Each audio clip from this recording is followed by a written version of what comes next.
Hello, and welcome to the NFL is probably going to have a decent catch rule for the first time ever, and all it took was another Bills playoff loss, also known as the Away Game Podcast.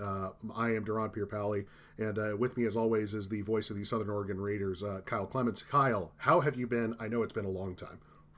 And it's been quite a while. I've been good, man. Just trying to watch as much football as possible. It's one of the sad things Mm-hmm. about the Super Bowl is, as soon as it's over, and I remember growing up and watching the Patriots win Super Bowls, and Yep, even when they did win Super Bowls after the game, there's no there's still a football. little bit of sadness. There's still I would still be a little sad because it's like there's no more football. I gotta wait 2 months for the draft, Uh-huh. and then from there it's you get into June and July, it's bare bones. Yeah. Guys haven't started. The trade. It seems like the trading, the off-season trades between teams doesn't really hit like the NBA does. There's No. never really any big time blockbusters. Partly because so many owners and GMs are afraid of losing a trade in their fan base's eyes, and Mm-hmm. yeah, it's just a part of the sport. It is sad, but yeah, what a wacky little season we had, Durant. I mean, really, all the narratives kind of went out the window. Yeah, God, we started the season talking about Patrick Mahomes and the Chiefs. Can they get back and win it? Is this finally Josh Allen's year? Hey, Mm-hmm. the Ravens look well put together after a really good season by Derrick Henry. Yep. Hey, does Joe Burrow and do Joe Burrow and the Bengals make it back? And then on the NFC side, does Kyle Shanahan, can he get the monkey off his back? Do the Eagles go back to back? All these narratives just out the window by basically week 12. It was incredible. Yep. Um, Joke I made somewhere on midseason is, the AFC is dead. Long live the AFC. Um, uh, Chiefs disappeared. Their last year they were historically. Last year they had a historically high winning rate in one score games. This year they had a historically low winning rate in one score games. And that's the difference. People thought that the 2023 Chiefs in particular were very lucky, and that's objectively true. Um, and they were also objectively lucky to make it back to the Super Bowl after that. And it just didn't pan out this year. The Bills did the same thing, frankly, that they do every year, which is look good until they don't. We'll come back to them in a minute. The Ravens fell apart in a way that you could not possibly have seen coming. The Dolphins, I think everybody kind of expected this to be the year that the whole McDaniel Tua situation fell apart, and it did. Tua, he's not going to retire. I'm not a professional journalist and I'm not a high level commentator, so I'll just outright say I think he should. I think for the sake of his health that he should really get out of playing football, and he should. Oh, and we've talked about this before. He should go be the flag football quarterback for the U.S. Olympic team. Yeah, Become a yeah. national. Why not? Yeah, become a national hero. Why Um, not? and God, who else? Well, I don't think it's really even fair to count the Chargers in this because nobody smart expects anything from the Chargers. But the Chargers are like, okay, we've got Harbaugh, we've got Greg Roman, we've got we got Justin Herbert, we've got the tackle, and one member of the offensive line goes down, and unsurprisingly, the Greg Roman offense falls apart. He no longer has a job. Um, we're going to have to eventually have some serious historical revisionist discussions. Actually, we're going to end up talking about this with the Ravens anyway, but Greg Roman winning assistant coach of the year in 2019, pathetic choice. Like that has aged not like milk. That has aged like a corpse. uh, you know so the Chargers weren't good, the Chiefs weren't good, and in their place, the Patriots were good, and the Broncos. I'm probably forgetting a lot of other AFC teams, but none of the old guard really were decent throughout the year except the Bills. And in their place, we saw two incredibly dominant defenses and two very exciting young quarterbacks in Bo Nix and Drake May. Drake May, was in the lead of the MVP discussion for most of the season, although people are forgetting how good Daniel Jones was when he was healthy. And Bo Nix, frankly, was not on the whole good, but he was so good in fourth quarters He's so good in fourth quarters that it just kind of eradicated whatever he wasn't doing early in games, and we saw that in the last game of his season. So, it I guess let's just go ahead and do futures. It's like obviously I'm going to go ahead and say I expect your Patriots to continue to be successful. Do you think the Broncos are going to be good again next year, or do you think Fernando Mendoza plus Clint Kubiak with the Raiders, Chiefs come back, and and then the Chargers with a new offensive coordinator? Do you think they could? Do you think the Broncos will be better than fourth next year in the AFC West? Yes. Oh, absolutely. Yeah. See, Bo Nix is. It's funny. Bo Nix has already reached a level where I'm looking at him and this guy's 3 years younger than Herbert, 4 years younger than Herbert. I think he's already a better quarterback. Yeah, go ahead. Oh, I'm sorry. We had a small. Hold on. I'm Next year. sorry. Go ahead. I Take that from the top of. Take that from the top as if I just asked you the question about the Broncos. I made a little mistake with the Discord audio, so you got cut off there for a second. My bad. My mistake. Yeah, I think the Broncos will be just fine next year. I think they'll finish second or win the division again. I really thought the Bo Nix Sean Payton marriage was going to end in flames, car crash, nuclear disaster, you name it. And I got proven wildly wrong by that. Bo Nix has been better than I thought he was going to be. I'm a big Oregon Ducks fan, so Yeah. I've seen Bo Nix play in person plenty of times, and he was fantastic at Oregon. But he also had five-star wide receivers on his right, on his left, fantastic offensive line. I think three members of that offensive line ended up getting drafted into the NFL the year that he came in. So yeah, he had a great system around him, but he has flourished in Denver, It's and he's done so with wide receivers like Troy Franklin and Cortland Sutton. He's done so with running back in RJ Harvey's, but he's also had a good defense behind him. Denver's going to be fine for the foreseeable future. I think there's bigger question marks around both the Raiders and the Chargers, and frankly, maybe the Chiefs. I think I there's bigger question marks around those three teams than there are Denver. I do think, the lazy thing to do, although it has the lazy thing to do with the Chiefs is to draw comparisons to the Patriots because Mahomes has had so much playoff success, and we haven't had a young quarterback see this much playoff success since Tom Brady. So it makes it easy to do. Plus, he's paired up with a guy who we already know is one of the best coaches of all time in Andy Reid, et cetera, et cetera. This really does kind of smell like 2008 to 2012, 2013.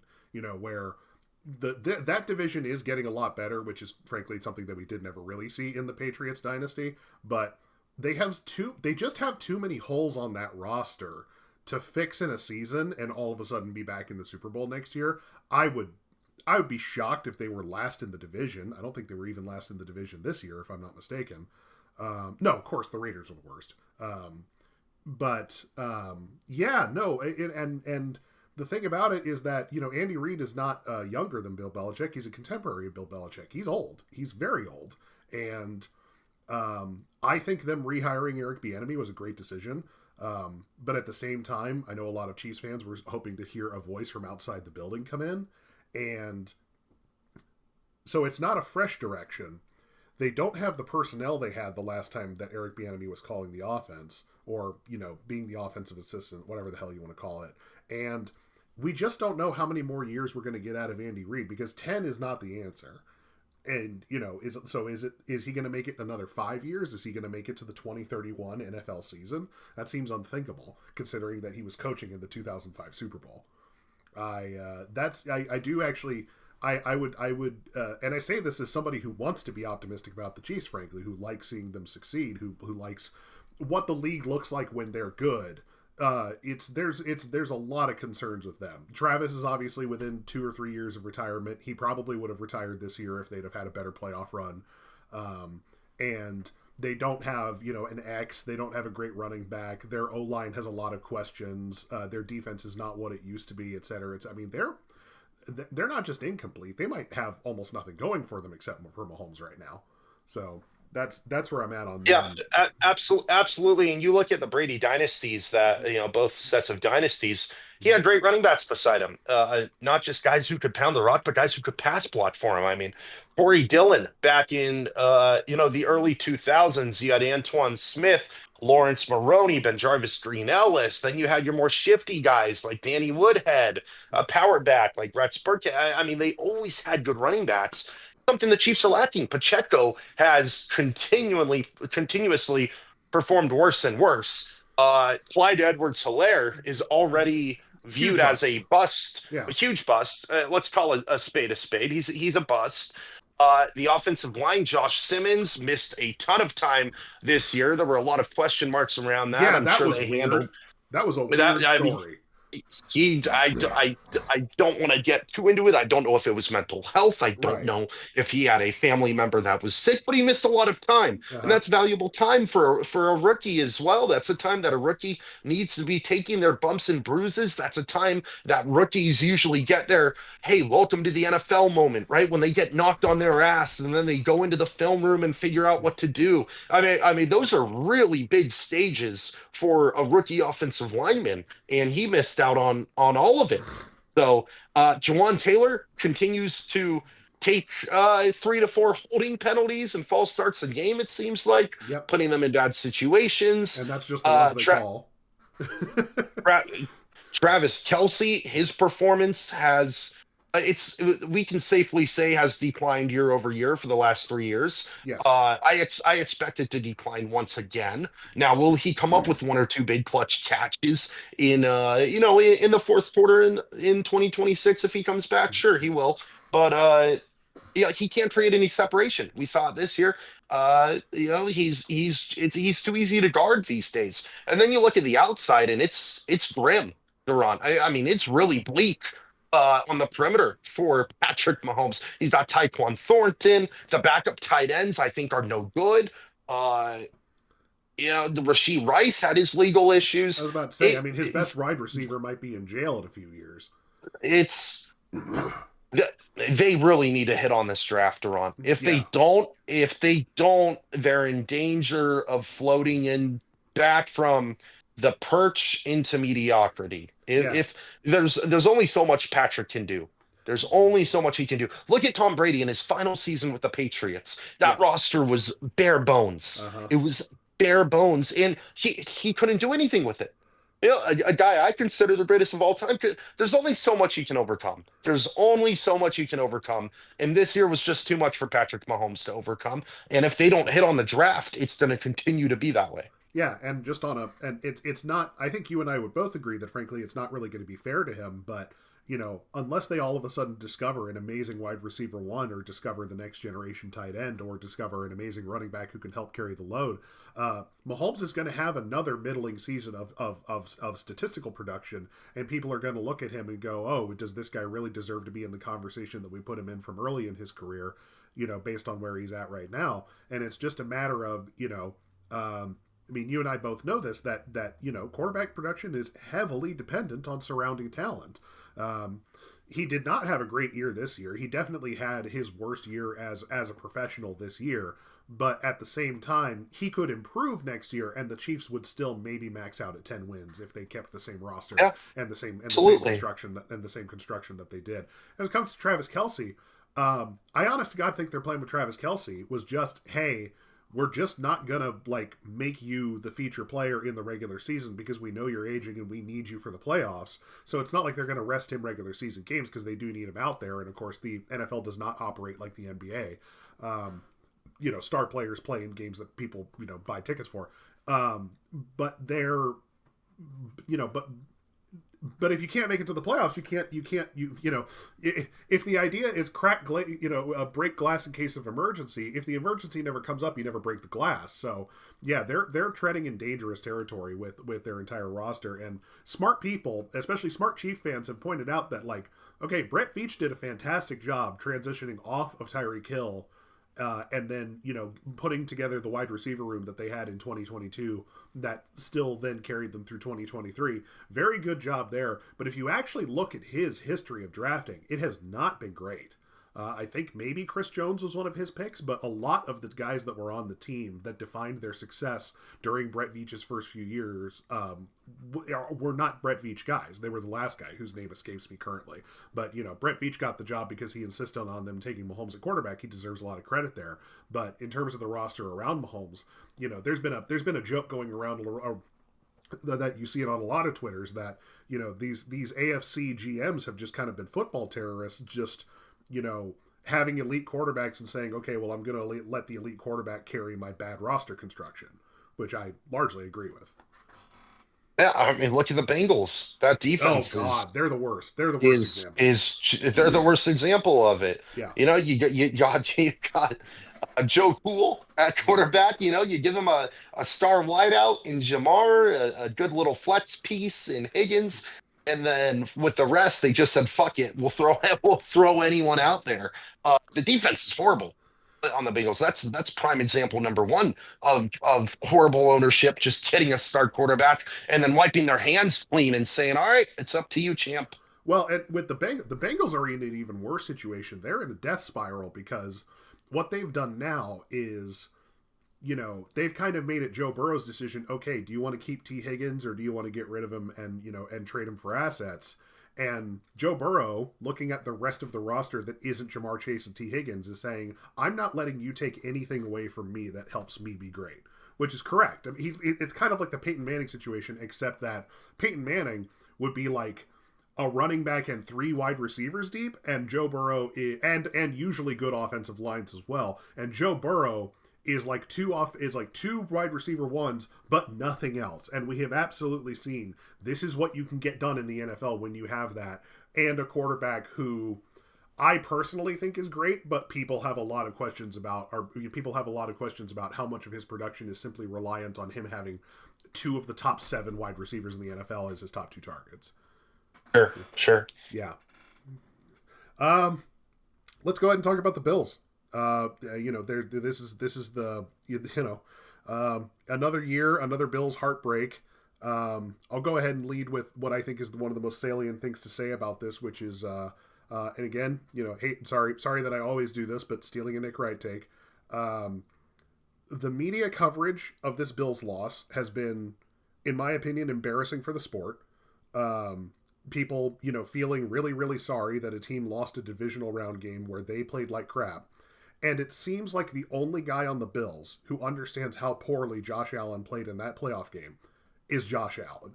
Is the guy who came to the podium crying and saying, I let my teammates down. Then he's got teammates in the locker room saying, no, he didn't let us down. And I get how teams work. They want to be supportive of each other. But objective reality is that he played one of the worst games, maybe the worst game he's ever played, in a spot where he didn't need to be playing like that. This was not the 2020 Super Bowl where it's him against the world and he's got to be, ultra superhero the whole time. He made needless mistakes that led to this loss against was it the Patriots or the Broncos? I already forget. The Broncos. Yeah, I thought it was the Broncos. I didn't want to sound like an idiot. Made absolutely needless mistakes against the Broncos. And that was the only reason the Broncos were in it. This was one, and they knew it. This is why everybody was crying. This was their year, and they blew it. They go to the locker room. Josh Allen's crying in the locker room.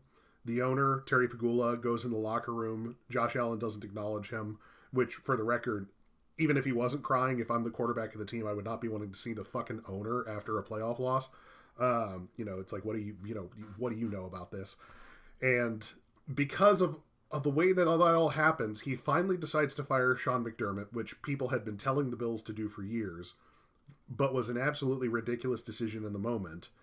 And there is, of course, this catch interception. I'm sorry, let me be clear. There was this interception that Josh throws in overtime that was kind of a contested catch sort of situation, but as soon as everybody had cooled down 5 minutes later, everybody who knew the rules understood this is an interception. The owner says, if we hadn't lost this game, I wouldn't have fired the coach, but he also thinks that the interception that ended up sealing the game was a catch. So, and then he goes in front of the media and tells this whole story, airs the whole locker room out in front of God and everyone, and exposes the fact that has been somewhat suspected for a while that the Bills are not a serious organization. And if there's any, we'll get to your Patriots in a little bit, but if there's any optimism I would have about your Patriots going forward, it's the fact that this Bills team, we feel like we've been seeing them collapse. With what we saw out of them after the season was over, I feel like this might just be the beginning. I mean, they're in a bad spot. Yeah, they are. They're in a bad spot. They're on, and I wonder if this loss to the Broncos breaks the franchise. As in, I wonder if they win 7 games next year. Yeah, how what kind of ripple effect is this going to have on Allen and the team? Because what you just said, Mm-hmm. every player in that locker room is thinking, right? Are we broken? Is something fundamentally broken with the franchise? And So I go ahead. know Yeah. I know that some NFL executives, they remained anonymous, of course, as they do, but they spoke with the Athletic, and he the 10 there were 10 head coaching hires, Mm-hmm. and he asked 5 NFL execs who obviously remained anonymous, and no one had the Joe Brady hire higher than number 9. Yeah. So it's going to be interesting. Star quarterbacks never leave their team unless they're in their twilight years, or Unless yeah, something that's really it. big. Something catastrophic would have to happen. If Yeah. I'm Josh Allen, I'm 30 years old. I'm seriously considering asking out after this season if things don't go well. There, Um. because let me tell you, Uh-huh. there are plenty of other teams out there who would do a better job of building around Josh Allen than the Buffalo Bills have done. Why did the Buffalo Bills this last offseason not offer the entire farm for a guy like Justin Jefferson, or a guy Agreed. like Jamar Chase? Well, why not even reach out and ask? Maybe they're gonna laugh at you and hang up the phone, but God, you got to go out and try something. Tyreek Hill has been wanting out of Miami basically since he I, got there. I don't understand it. I Yeah. don't understand it. The Bills have set up Josh Allen to fail now. Josh Allen himself needs to play better. They lost that game against Denver, Durant, because of Josh Allen. And he knows He that. is he is the reason they lost, and I think that hurts Buffalo fans a lot, because usually it's there's a meme out there. I think it's Woody from Toy Story, Uh-huh. and he's consoling little Bo Peep, and the text on it is, The "Damn, OC did it again. Yeah. the OCD is, damn, Yeah. the OC did it again, huh?" Uh-huh. Yeah, well, no, they can't pull that out anymore, because their season is over because of Josh Allen. That's a tough pill to swallow. Yeah, and I mean, thankfully he realizes it. Although it's an interesting situation because what the reality of the situation is that you really cannot fault. There's the 2021 divisional playoff game. In my opinion, the best football game I've ever seen in my life. The 13 seconds game, Grim Reaper game, whatever people call it. Um, his play was basically faultless in that game. He and Mahomes put up almost exactly the same counting stats, almost exactly the same EPA, advanced efficiency stats. It was literally a coin flip. Mahomes wins the coin flip. They go down the field. They win the game. It is what it is. His quality of play in the playoffs, in the biggest playoff games, people have started calling him a wild card merchant, and frankly, it's a take I agree with, but I also am not going to advance it seriously on a platform where I want us to have slightly deeper discussion.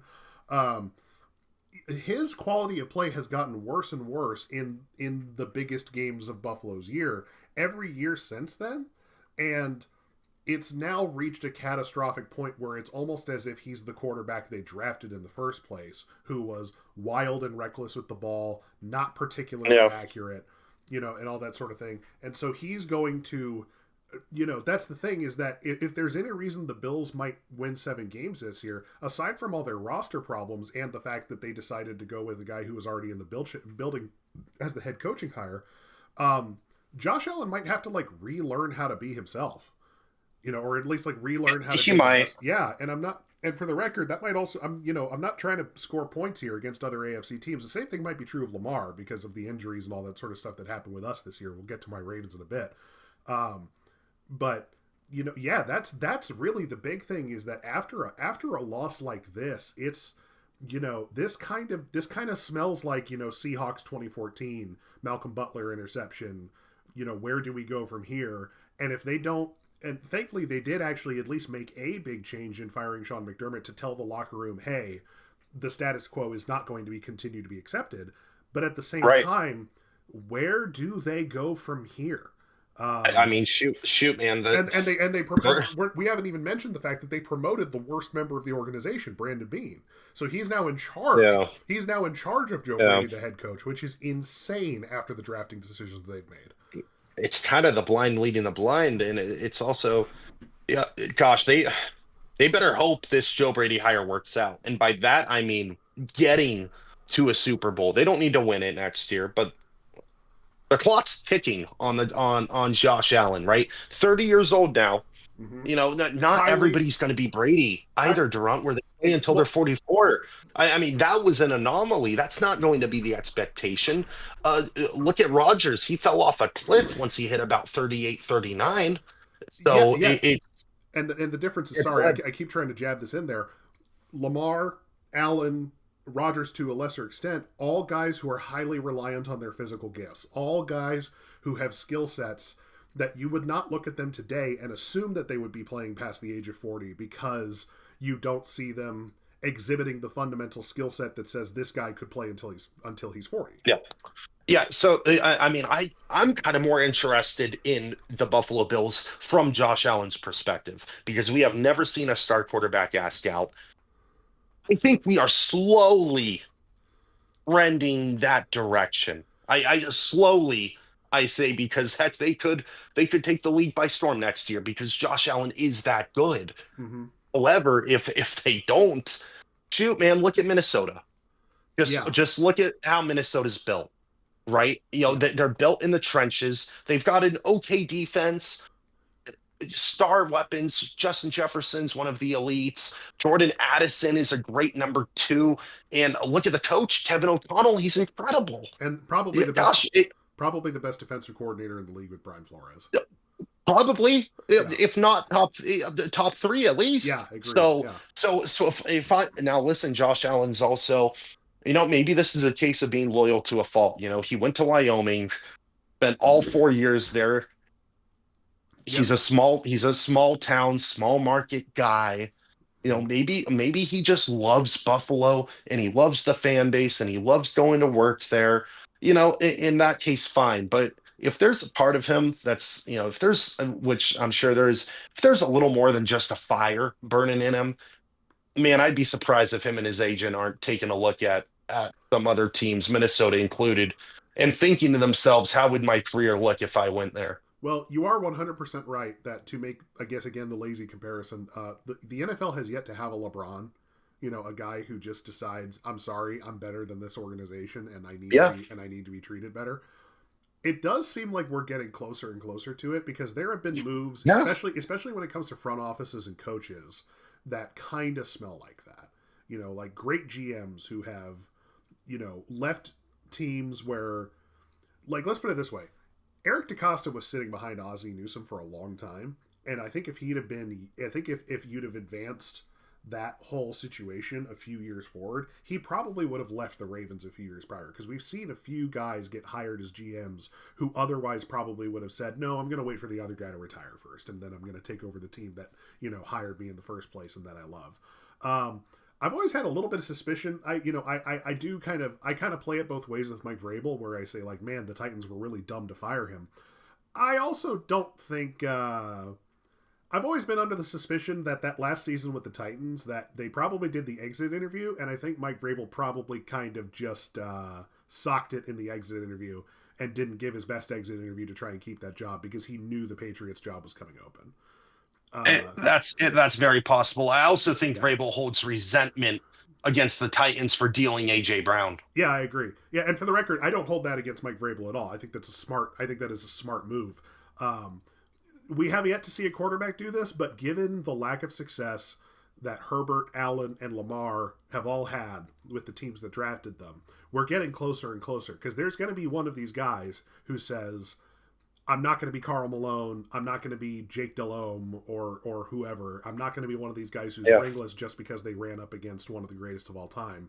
Um, Yeah. and and based on what we're seeing, I mean, you and I love making fun of Justin Herbert, but pretty much all of them would be right to do so. All of them would be correct in saying, "Hey, you haven't built this team around me properly for us to win. You've been expecting me to carry your crappy rosters, and I'm not going to deal with it anymore. I want to go somewhere else."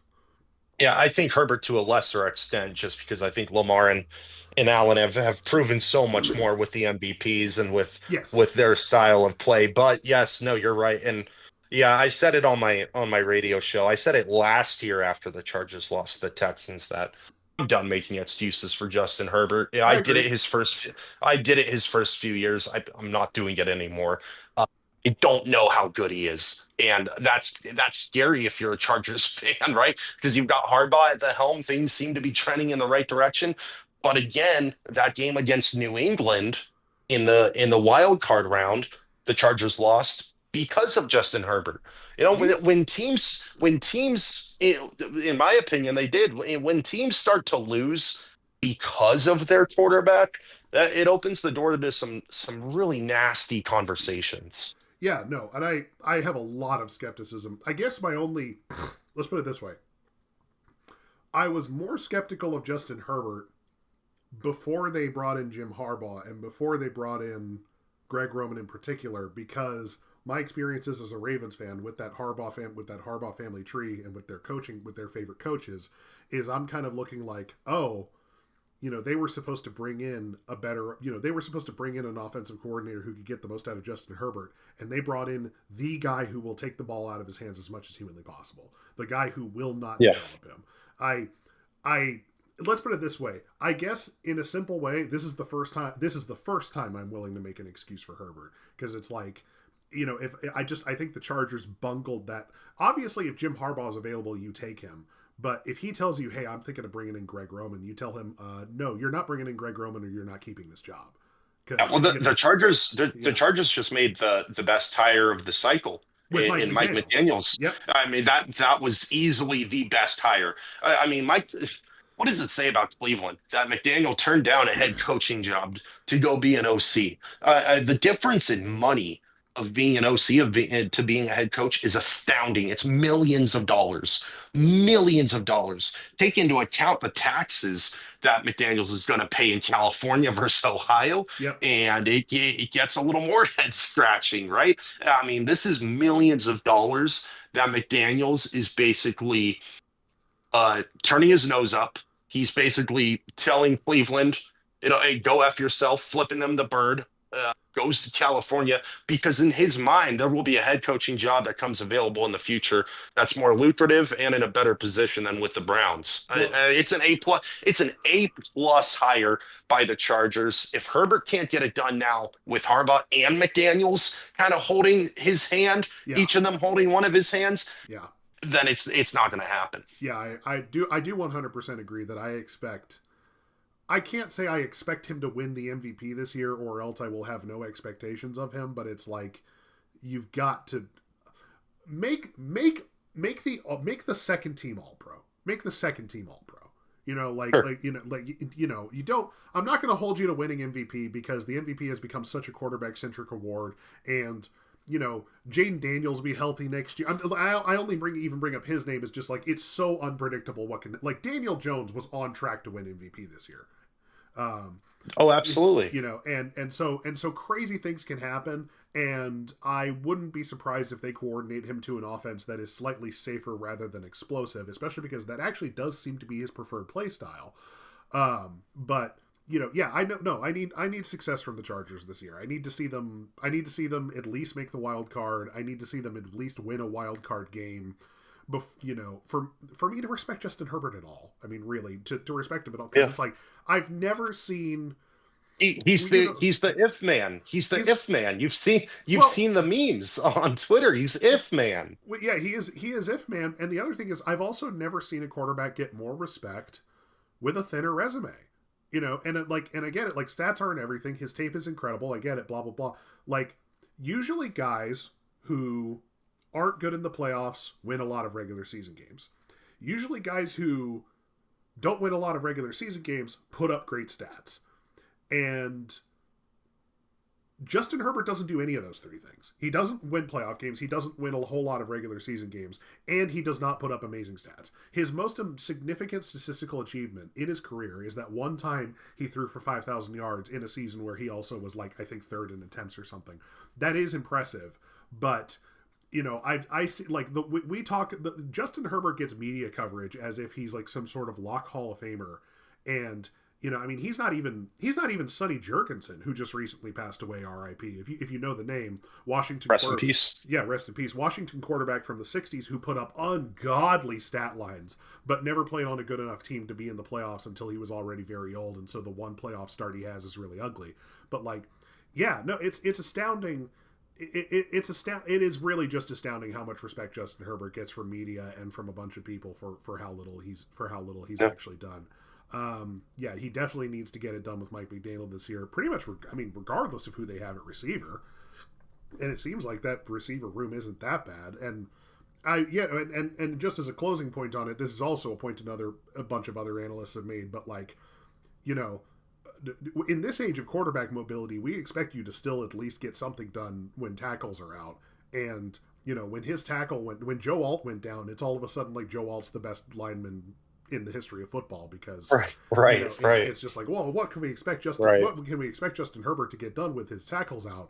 And it's like, I don't know, he could like play like Mahomes in that one Super Bowl, in the 2020 Super Bowl, where he's like, you know, just never letting go of the football until the play is absolutely dead. Anyway, I could rag on Justin Herbert for hours. So let's go ahead and really quick. Go ahead. I just want your thoughts on this. Yes. Just a mini segment. Yeah. What did you make of? I don't want to get too much into the actual MVP race.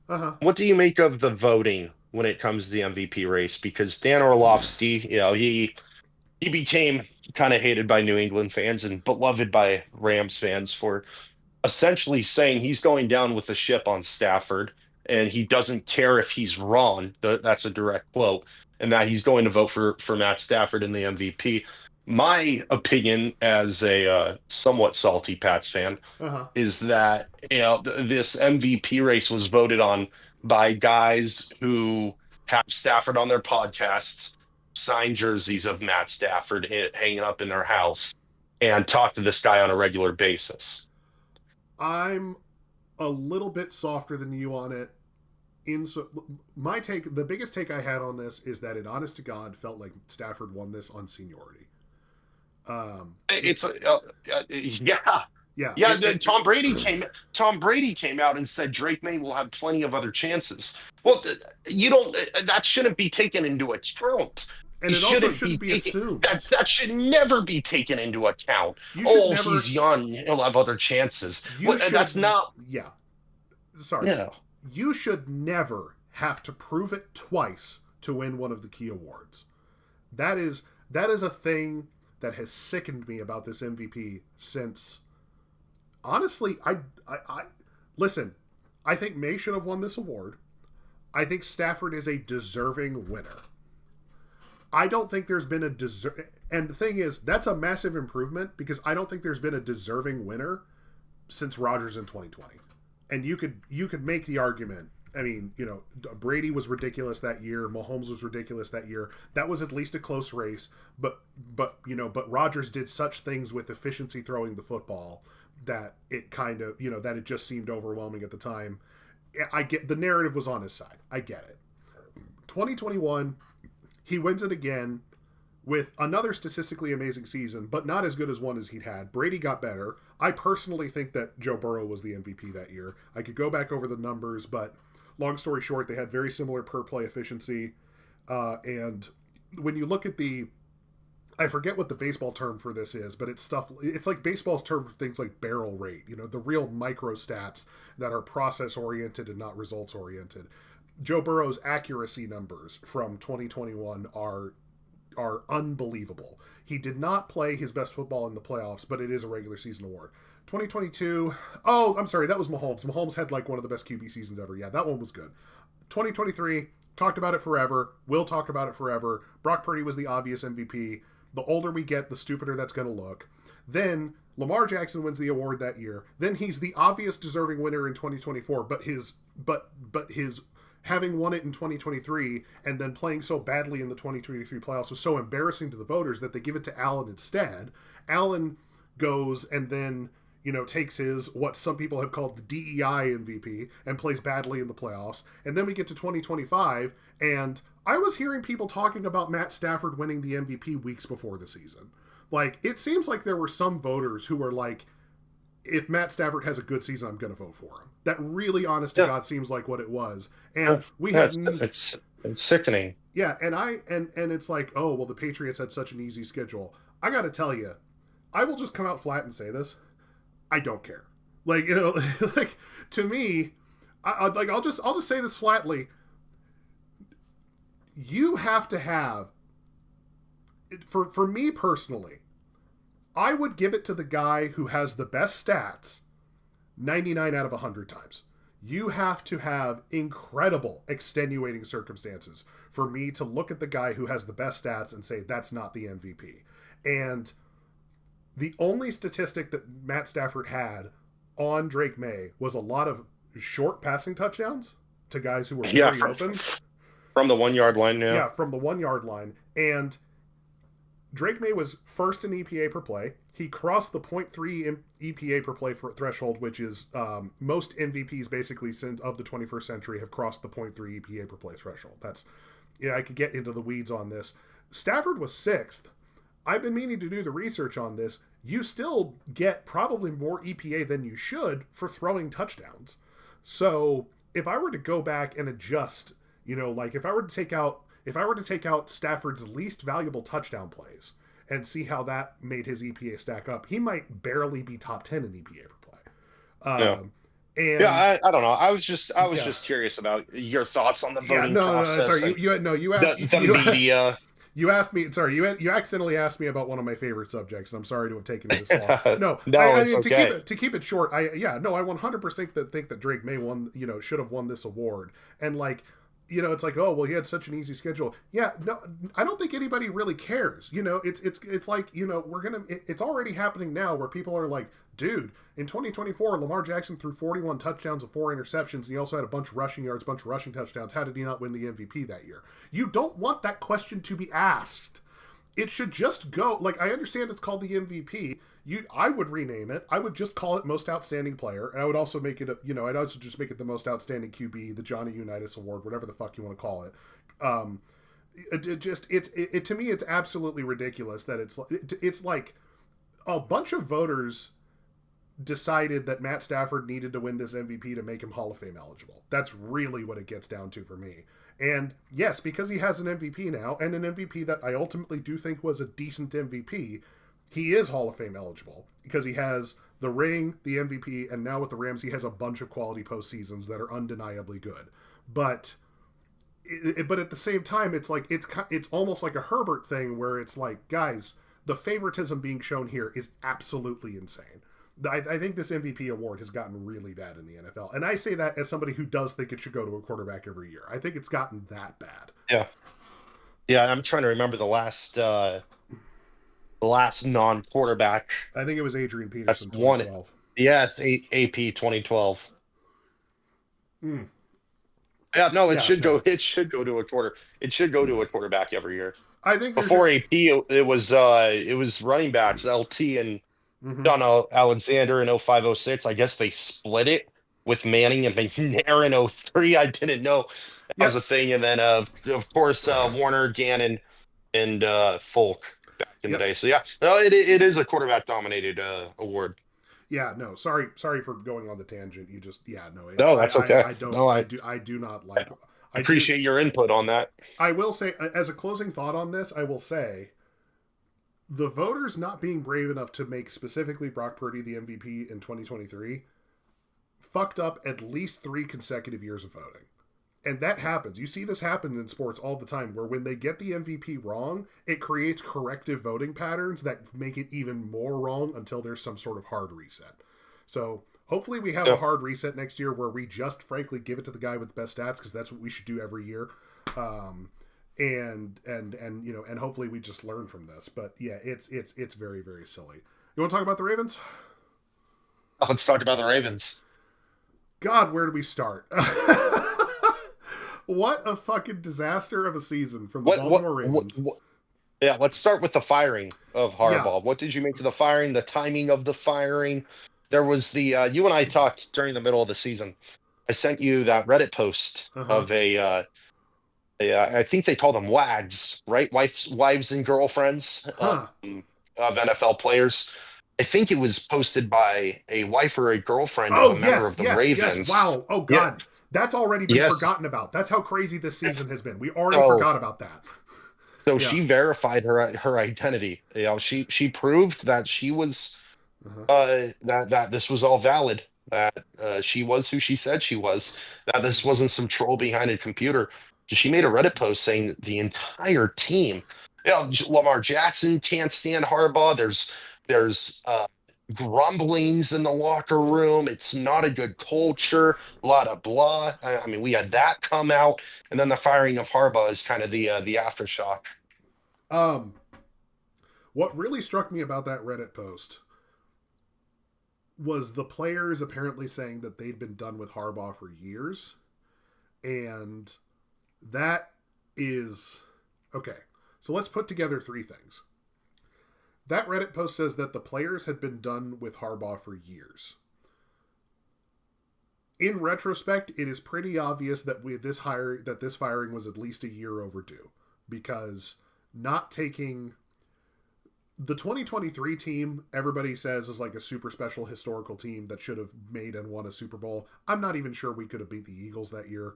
Or rather, no, I'm sorry. That was the year. Excuse me. I've always had my misgivings about the 2023 Ravens, even though statistically it is supposed that they are one of the best football teams ever. The 2024 Ravens, I have fewer questions about. We probably still would have lost the Eagles in that Super Bowl, but the inability to get it done against the Bills in that playoff game, the disasters in the clutch, Mark Andrews' mistakes, Lamar's turnovers early in that game, and then the defensive collapse because the defense that had been bad all year was bad against Josh Allen, as you would expect. We were at least a year overdue to fire Harbaugh. He absolutely should have lost his job after that. Which to me raises questions of, if the locker room had been that done with him for that long, where was the owner on this? Where was Steve Bisciotti on this? And, where was Eric DeCosta on this, being honest? He's been neighbors with Harbaugh for many years. Where was Eric DeCosta being honest with the owner that, yeah, I'm sorry, the players don't actually fuck with this guy anymore? And not to mention, it seems like, I think he's the best offensive coordinator we've ever had, but it seems like players had also become, tired of Todd Monken as well, which makes sense when you do things like don't have Derrick Henry in any of the game-closing drives against the Patriots in a game that ultimately Yeah, decides your playoff fate. Um, yeah, that yeah, was shocking. that That was, was yeah. just We didn't just talk. shocking. We didn't talk all that much this season, but after that one, after the fucking away game bowl, we sure were. Um, Hey, Henry missed an entire drive, Durant. yeah, it was no, it was two. It was two. Ooh, They he punted missed two twice. drives. They punted twice without Derrick Henry ever being on the field to close Yeah. that game Now out, listen, when all they needed listen. was a first down to win. Derrick Henry Uh-huh. getting a breather for a down. That's fine. Yeah, That happens all the time. Derrick Henry getting a breather for two downs. Fine. He's been running all game. yeah. Derrick Henry not being out there for two drives. That's a coach's decision at that point. It's arrogance. It says that I think the success of this running scheme is dependent on it. It says I think the success of our running game is dependent on my running scheme and not on the talent. Even Sure. though Derrick Henry put together a 1,500-yard rushing season behind what is widely agreed to be one of the worst OLs in football. Um, so those are the two things: is the Reddit post saying that the players have been done with Harbaugh for years, and I think the objective observation that we're probably a year behind on this. At least some people would say 2 years. There's always been an anti-Harbaugh faction in the Ravens fan base. There's always an anti-coach faction in every NFL fan base, but there's Of always been course. a pretty vocal and hard to argue against anti-Harbaugh faction since at least Lamar became the starter. There were people who were in 2019 like, oh man, he saved Harbaugh's job, and he did, objectively speaking. Um, Yeah. so then we have the Bisciotti press conference, which let's keep it real, was one of the most entertaining things a front office has ever done. Like, I'm using entertaining on purpose there. He came out and said, somebody asked him, well, if Tyler Loop makes the kick in the Steelers game, does John Harbaugh still have his job? Steve Bisciotti is holding a bottle of water and says, for a week, and then he takes a sip of water. There were a bunch of great questions, a bunch of great answers, and it was a press conference perfectly designed to restore faith in the Ravens fan base that you are a fan of one of the best run organizations in sports, because that's been the Ravens' reputation for the long time, is that, man, we don't have a whole lot of Super Bowls, but we do things the right way. Yeah, absolutely. And I still feel decent about where the organization is headed, but there's a lot of questions to be asked about, like, hey, where were you on this? Like, where were you as the team was falling apart around your MVP quarterback for the past 2 years? Yeah. Why did you sign off on an Andrews extension in the middle of his worst season ever, and then he gave you less That than three? was Ron. I'm And glad you brought that up. oh, I can't fucking believe this guy's That still on my that's football team. it's borderline malpractice. Borderline Uh, malpractice. It's malpractice. We can't get rid of him I, now. He's I untradeable. wonder. He is untradeable, and when his 3 years is up, he'll Mm-hmm. probably be a year past when he should retire. Uh, Yeah, based on how he looks now, yeah. And I yeah. mean, It was a shocking decision. uh huh. My only thought is that maybe him and Lamar are secretly boys, and Lamar went to the front office and said, "Hey, this is my guy. He's my security blanket. He's my third down guy. I Mm-hmm. know where he's going to be on the field." But if Lamar didn't do that, which I'm guessing he did not, Yeah. then then yeah, I've got nothing for you. The It's shocking. especially for with all the bullshit that came out about Lamar this season. Of, like, you remember there was this Mike Preston article that came out in the Baltimore Sun that's like, oh, Lamar's been falling asleep in meetings. Other people who had inside information said, yeah, that happened in 2020 when he was sick. That this was like, that this was extremely selective reporting. There were two different articles in the Baltimore Sun this year, one of which was a hit piece on Todd Monken, the best play caller the Ravens have ever had, and then the other one, which is essentially a hit piece on the quarterback. And, neither of those things, I can't remember the last time the Baltimore Sun published a major piece about the Ravens. At least, a major, let's just call it a gossip piece, Yeah. where it's like we're trying to air out the team, we're trying to tell the fans things they don't know to explain why the season is going so badly. And both of them were obvious plants by the Harbaugh staff.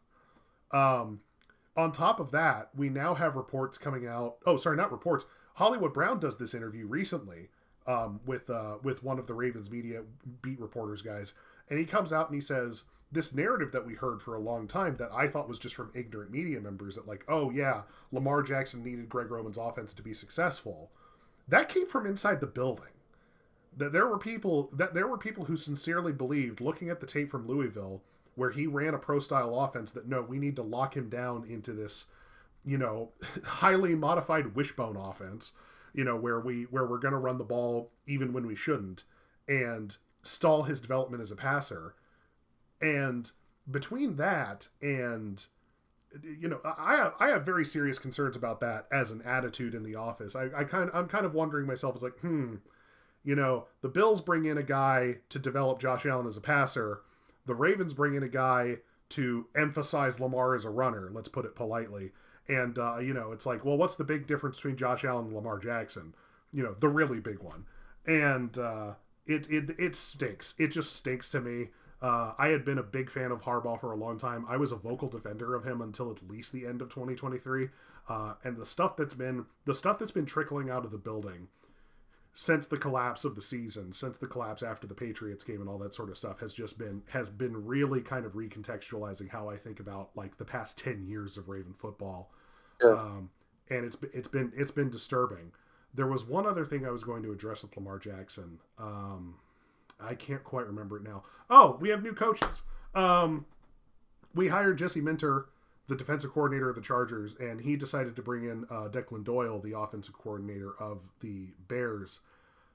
On paper, these are both obviously smart hires, but The other thing that's incredibly obvious about it is that it splits the difference between who was the big head coach, who was the big name in 2023, and who was the big name in 2024. That's right, Mike McDonald from our own coaching staff, who is now the Super Bowl champion of the Seahawks, and Ben Johnson, who a lot of people believe is basically the entire engine of the success of the Detroit Lions revival and is now helping resurrect the Bears.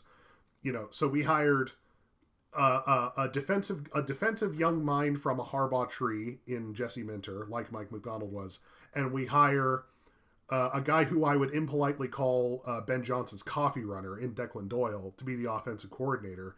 And as you know, it's like those are smart moves on paper, but they're also safe. They're very, very safe, and they also don't indicate any kind of internal change of thinking in the front office about how we're going to succeed as a football team. And it makes you start to wonder, are we ever, do they want to see Lamar Jackson playing at 40? Because they're not ever committing to the idea of we're going to teach him how to run a system offense. I've made it my thing on Raven servers. It's like, I want to see Lamar become a system quarterback. I want to see him. I don't want to see designed runs from Lamar. I want to see Lamar scrambles when guys aren't open. Otherwise, I want to see this guy running the Shanahan offense. I want to see guys open on crossers. I want to see guys open underneath on block screens. I want to see it. I want to see us make it easy for him because he's been handling the entire team on his back, minus the defensive effort, obviously. But we've never done anything on offense to make it easier for him. And it now seems like we're doubling down on everything we've ever already done, in spite of the fact that we supposedly recognize that we need change. It's not as bad as what the Bills are doing, but there are there's reasons to be excited, but there's also if this doesn't work, I think it's pretty obvious why it's not going to work. Yeah. You know what I mean? Yeah, I guess my question would be, Mm-hmm. taking a step back, Yeah. looking at this season, if Tyler Luke makes that kick, what would Harbaugh have had to do to still be the head coach? Would it Um, be he had to win the Super Bowl? I can't see them firing him if he got there. well, that's the other thing is also, yeah, I mean, he did.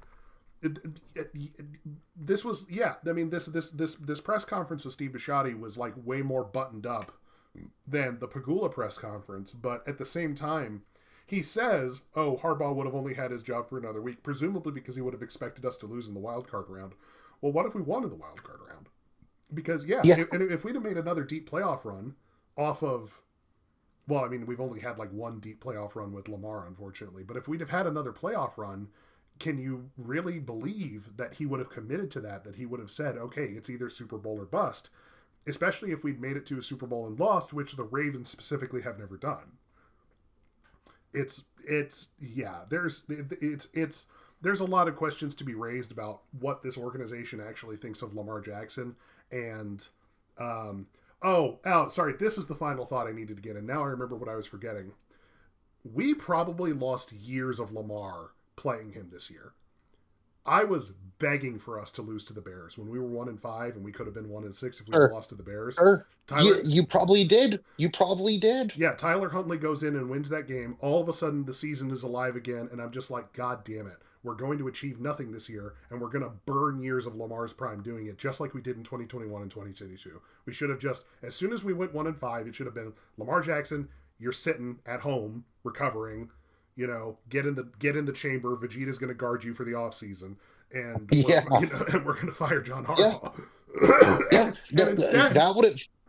it's like, yeah, it's like that's the thing. It's like you not only should have fired Harbaugh after 2023, you not only should have fired Harbaugh after 2024. There were two different points in both of those. We went 1-2, we went 0-2 in 2024. That should have been the turning point there.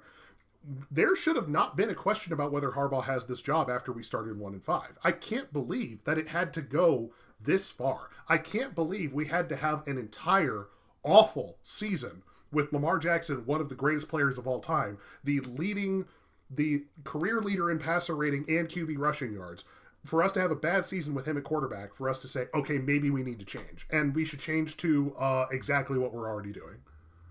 It's unbelievable. It's unbelievable. Yeah. Yeah. It's Yeah. it's not good. You've got if the Ravens and the Bills both end their Mm-hmm. respective runs with Lamar and Allen, Mm-hmm. with nothing to show for it. I mean, it's going to be one of the biggest miscarriages of justice from both of these organizations. At least people might finally start believing me that Eric DaCosta is not good at a GM. Like, I've been trying to tell Yeah, people, like, 2019 happens. It's like, hey, what's the biggest weakness on this team? Obviously, wide receiver. First round pick, linebacker. That's Patrick Queen. He's bad enough that then we have to overpay for Roquan Smith. They're amazing together. We're of the belief that, hey, Roquan can be amazing without Patrick Queen. Patrick Queen goes to the Steelers. He gets overpaid going to the Steelers. And now both of them suck. Like like yeah, Roquan's making way too much money. The mistakes that he's made they're not just like bad, they're amateur. They're like it's like, dude, you just decided to keep doing what your predecessor did. I've always been of the belief. I've been of the belief since Flacco was the quarterback of the team. I'm like, the way we build teams, we're not ready for a star quarterback. We're not going, like, when we get a star quarterback, if we ever do, we're not going to be ready to build the team the right way to help that guy succeed and to have longevity with that guy. And unfortunately, we're 8 years into the project, and I'm 100% right. And nobody can argue with me about it. So, yeah, I think that's enough about the Ravens. So, yeah, that's it's probably going to work out pretty decently with Minter and Doyle, but I obviously have my skepticism around it. Let's talk about your Patriots, who had a great season. yeah. Gosh, I forget what we did a preview episode where we guessed their records. I think I said 12-5 or 11-6. Um, not in my wildest dreams did I think we were going to the Super Bowl. Did we kind of scam our way there by great defense and the offense just doing enough? Yes. But you know what? Drake May's 23 years old. I'm my biggest kind of bummed out thing is that I'm bummed that we could have scammed a Super Bowl. I mean, we really could have scammed a Super Bowl win, a Lombardi Trophy. We could have scammed one, and we had the opportunity, and we didn't do it. And everyone's going to be back and healthy next year. The road's just going to get tougher, and Yep. for the Pats, I mean, there's a lot of roster construction that they need to pay Christian Gonzalez now. Mm-hmm. He's going to be asking for a big time extension. You have to pay him. He's quietly become one of the best man to man corners in football. He didn't allow They a single needed catch to JSN. they yeah, I mean he's incredible. Mm-hmm. They need to go out and get some weapons for Drake May. He is playing with guys off the street. Austin Hooper was running routes in the Super Bowl. Yeah. So I mean, yeah, they got to go get guys. Stephon Diggs, I Had a don't know bit of what his had a bit future of a is. comeback season, but like also his personal future is very much in question, and he's also not the football player he once was. Stephon Diggs might be in jail in 2 months. Yeah, I yeah. don't know what Christian Barmore, a defensive tackle, might be in jail in 2 months. So there's a lot they need to figure out. Matt Collins, he's fine for what he is, but yeah, you should want more, right? You should want more than Matt Collins and Stephon Diggs and Austin Hooper, right? You should want better than that. And so I really hope the Pats look at the offensive side of the ball and address that in the draft. We'll see. Vrabel's he loves his defense. Mm-hmm. I'm just it's that's the part about losing the Super Bowl. Not only do you lose the Super Bowl, you get the 31st pick in the draft as well. So we'll see what's left for us when we pick at 31 overall. But it was a great season. I had a lot of fun. God, beating Denver in Denver to win the Mm-hmm. AFC Championship game, it was so awesome. It reminded me of when I was a kid. It brought back happiness and Mm-hmm. it was awesome. And then to see it all crashing down against Seattle was tough, but I didn't expect we were going to win the game anyways. I'm just happy we didn't really get too blown out. And Drake May set a Super Bowl record for most passing yards in the fourth quarter, so I'm leaving here with something. Yeah, I we had a little discussion about it the night after the game, and I'm not sure I phrased it this way. One thing I will say is there have always been so there are a lot of great teams, a lot of great organizations who have there are great organizations in this NFL that have zero Super Bowl wins. I don't think anybody in their right mind, for example, would call the Minnesota Vikings a poorly run team across most of their history. Yeah. Minnesota Vikings have had, I mean, God, it's so tragic. They've had multiple different eras of great teams, great players, Hall of Fame players, great coaches, Hall of Fame coaches, and they just don't have a Super Bowl win. Part of the history of great organizations is that every once in a while, and of course I'm very afraid of this as a Ravens fan, is that at some point you make a Super Bowl you're not ready for. Like Yeah. your conference gets weak, or something else happens, and you get to a Super Bowl that you just really never had a chance of winning. Because, and I don't mean to be starting arguments here, but I also don't think you had very good chances against the Rams or even the 49ers, if I'm being honest. Like, Yeah, I agree. yeah, it would have been a pretty rough path anyway, and not to mention it was very miraculous. People can talk about the strength of schedule for the Patriots this year all they want, and there is validity to it. I'm not denying it. However, the one thing that everybody's ignoring is that they faced probably the strongest schedule of defenses that I can remember in the 21st century to make that Super Bowl, including in the Super Bowl. They faced the Texans, they faced the Broncos, and they faced the Seahawks in the Super Bowl. If they'd have played the Rams also had a pretty good defense. If they'd have played the Niners also had a pretty good defense. They would have, it just sometimes you get lucky and unlucky at the same time, right? It's like okay, you got lucky that you had the easy schedule to make the Super Bowl, but it was also very apparent watching in the regular season that the NFC was the dominant conference, that the NFC West was the dominant division, and that probably the team from that division was going to win the Super Bowl. And it just, it's so.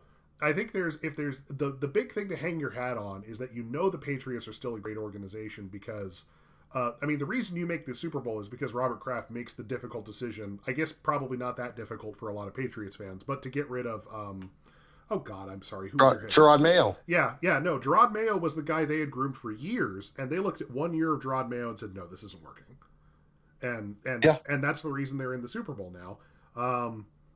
One thing I'll say about Mike Vrabel, you're right, he does love his defenses, but we also did say, I think even on the podcast here, that he was bitter at the Titans for trading AJ Brown. So, and of course he was willing to have Stephon Diggs on the team this year. So he understands the value of mercurial offensive stars. So I don't think you're going to be having the problems that some franchises have, where it's like, oh man, we're kind of weak at pass rush, but we're dead at wide receiver. I'm going to take a pass rush guy.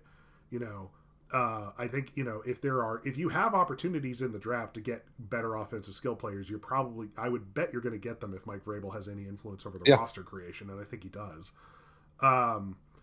Yeah, I think and considering what we talked about with the Bills, I do think the future is bright for the Patriots. But that being said, it's very much what Dan Campbell said after the 2023 NFC Championship game, that it's like this might have been our only shot, at least with this core of guys. It's real. It's Yeah. real. Yeah. Look at the Commanders last year. Yep. Yeah, shoot, man, that might have been it. Yeah. That's the nature of the NFL, though. That's it. You gotta you have to strike while the iron's hot, and I hope Vrabel does a better job drafting than Belichick did down the stretch. Yep. Of the last few years when he was here, because he left the Patriots in turmoil, and that roster was just awful. I've always been. I'm just happy.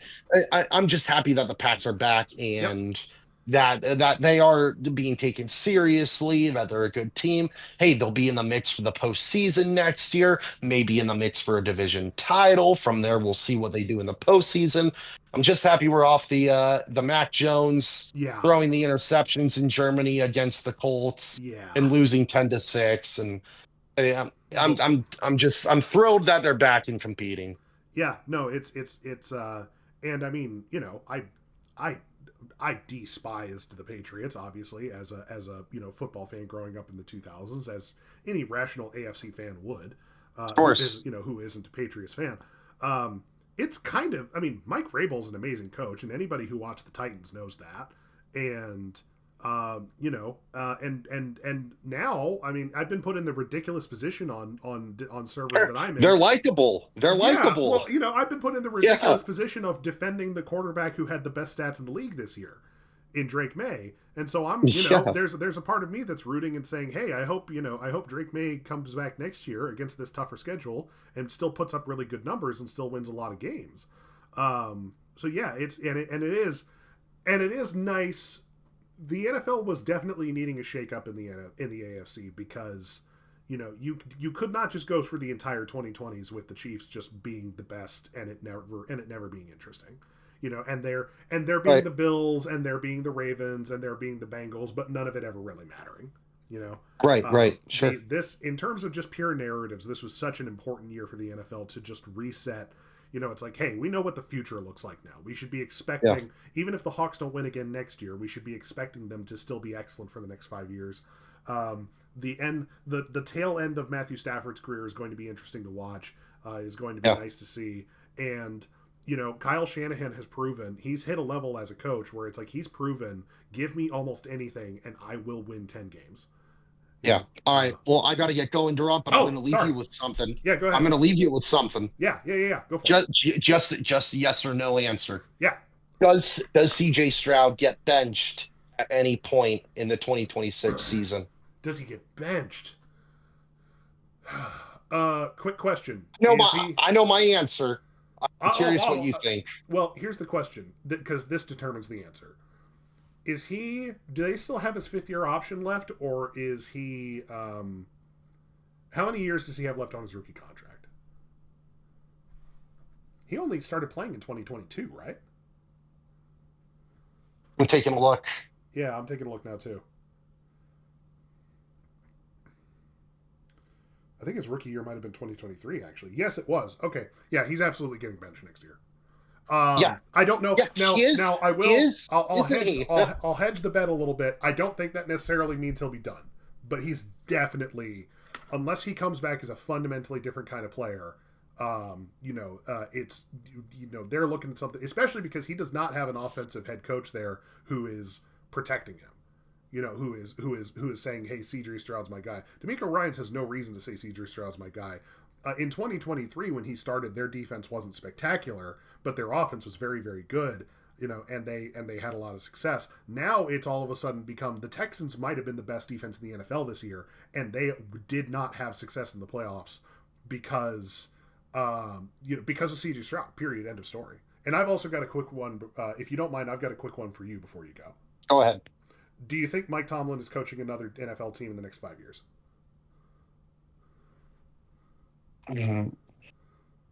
Yeah. You think so? Yes. If I have to pick between yes or no, yeah, I'm going with yes. It's interesting because he's the way he left the Steelers, and then there was no noise.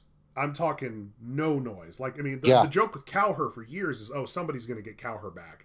And there was always like, oh, he's going to go to this or that team. There was no noise connecting Tomlin to anybody. So if nothing else, I mean, we already know this. He didn't get hired this cycle, so he's not going to be back next year.